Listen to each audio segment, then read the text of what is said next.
It's Battlefield of the Mind by Joyce Meyer. So it's Why the Storms. So Psalm 42:5 says, "Why are you cast down, O my inner self? And why should you moan over me and be disquieted within me? Hope in God and wait patiently for him, for I shall yet praise him, my help and my God." Psalm 74:1 says, "O God, why do you cast us off forever?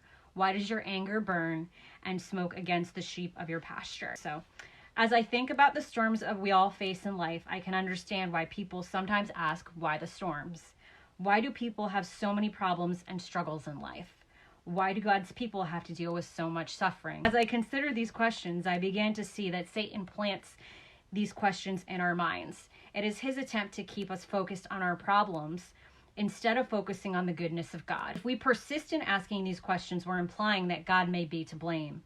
I don't think it's wrong to ask God why things happen. The writers of the Psalms certainly didn't hesitate to ask. I think the story of Jesus when he visited the home of Mary and Martha after their brother Lazarus died, Jesus waited until Lazarus had been dead for 4 days before he visited. When he arrived, Martha said to Jesus, "Master, if you had been here, my brother would not have died." She went on to say, "And even now I know that whatever you ask from God, he will grant it to you."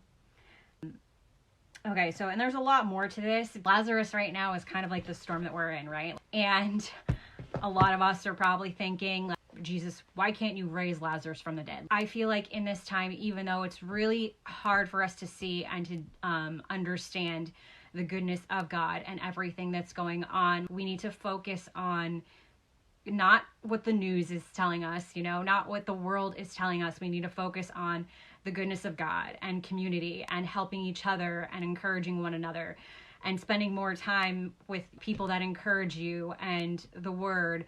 And we need to be aware of the news. I'm not telling you to be naive or anything like that, but just to be very cautious of what you put in your mind and what you surround yourself with. I know even as someone who's majored in psychology, human touch is so powerful to healing and, for us to feel loved. And so with that, I want to try and do what I can to help people